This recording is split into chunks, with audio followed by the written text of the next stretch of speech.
After a row of detours in the land of Legos, Battlefronts, and action-adventure games, Star Wars returns to the RPG and the Old Republic, a massively multiplayer online game coming not a moment too soon after its predecessor's demise. Like many others who have come before it, the Old Republic stands trial as the latest would-be WoW killer on the block. It's about time someone put the fear of Sith in the Jawas. A new hope dawns for what may potentially be one of the biggest game changers yet, but does the Old Republic really spell a new revolution in MMOs? Are you ready to do what's right? I always was, and our time has finally come.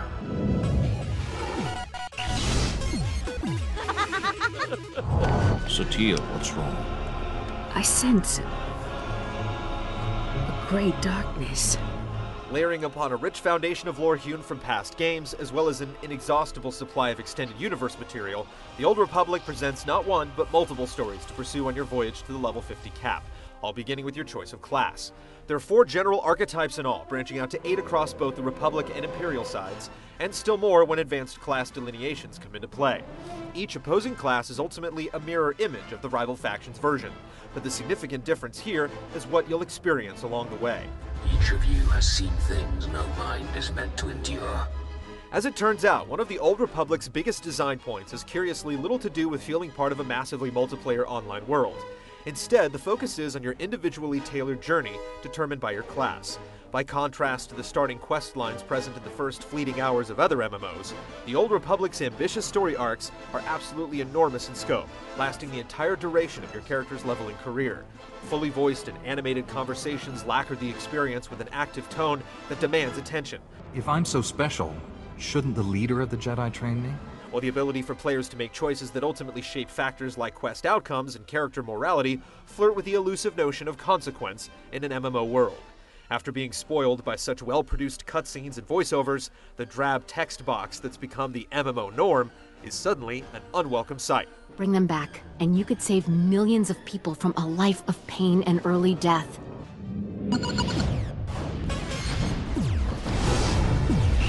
Look, I got a job that needs doing and I need help doing it. In terms of making the player feel central to the journey, the Old Republic treads exuberant new ground amidst the genre's stuffy conventions. Even the plethora of 4-player instances dubbed Flashpoints shows twinkles of inspiration when arms are laid down for the game's spin on group diplomacy. But in most other regards, the Old Republic is far less daring in approach. Kill and fetch quests are the norm, the need for hardwired party roles and groups prevails, and the touchstones that define the general nature of class, progression, and economic design bear more than a passing resemblance to World of Warcraft's time-tested formula. I hope someone else finds this and makes you pay for your crimes. Objectively speaking, you'll find few flaws among the Old Republic's carefully manicured parts. But if there's one legitimate grievance, it's that it plays it much too safe with an intellectual property capable of so much more. The game is at its most interesting when it strikes its own path, such as with the AI-driven companion characters that serve as interactive foils in and out of combat. This isn't to say that the game's missteps come from a lack of ambition. It's quite the opposite in some cases. We would have much preferred a broader list of playable race options over the humdrum space combat, which comes off as something that the developers felt obligated to strike off a checklist. Guess who's got the fastest ship in the sector? Where the end game is concerned, the player experience is suitably girded.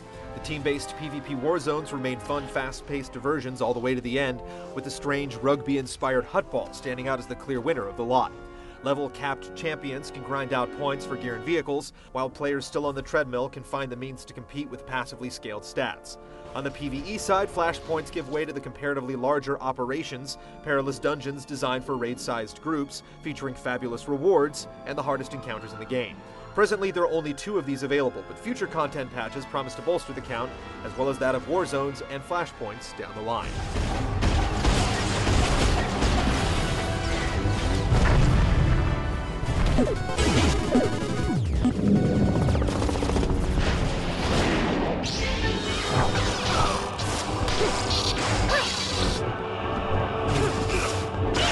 Combat in the Old Republic follows the venerable MMO paradigm of hotbars, cooldowns, and talent trees. The genre's well-worn standards don't see many innovations here, instead finding strength through creative reworkings of established class tropes. By design, all classes in the game are capable of dealing damage, as well as fulfilling at least one secondary role of healing or tanking, widening the threshold for party makeups to allow pretty much whatever combination you can think of, so long as each class is spec'd to do the job right. You should have mentioned that earlier. While there are only 4 basic classes, subtle tweaks in resource systems, skill properties, and equipment choice, compounded by talent specializations in each profession's advanced class types, provide for a wide variety of playstyles. The modest and eminently squishy Jedi Consular class, for one, can turn away from its spellcasting focus and take on a more melee and stealth-based approach on the battlefield.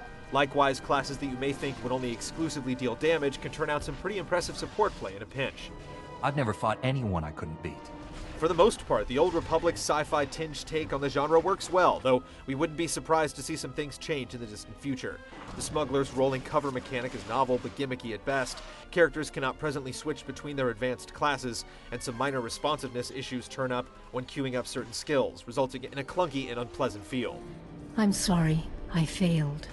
With any luck, players will see some improvements to these lingering quibbles as patches are dutifully issued over time. I'll handle anything that dares get in my way.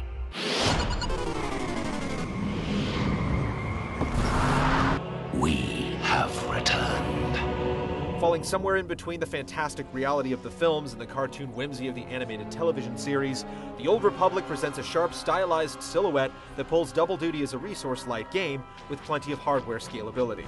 Even the most modest of rigs should have little difficulty rendering the busy aerial highways of Coruscant, though expect a touch of framiness if you're running on the low end. The visuals paint a vibrant and picturesque rendition of the Star Wars universe, though it isn't completely impervious to the occasionally unflattering glitch. Will she fly? She's not pretty, but she's tough. Animations also teeter from convincing to humorous, though for the most part, we're impressed by the overall effort. The game's soundtrack is resoundingly solid throughout, capturing the epic magnitude of John Williams' iconic scores through every one of the game's carefully cued moments. Again, thank you, and may the Force be with you.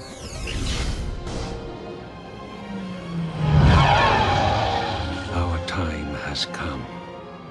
Star Wars: The Old Republic's unabashed resampling of the prevailing MMO model offers a valid and in many ways more approachable alternative to Blizzard's juggernaut.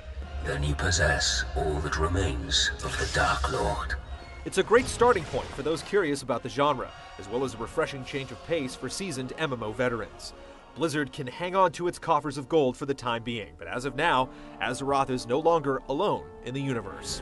This is only the beginning. After 1,000 years, welcome home.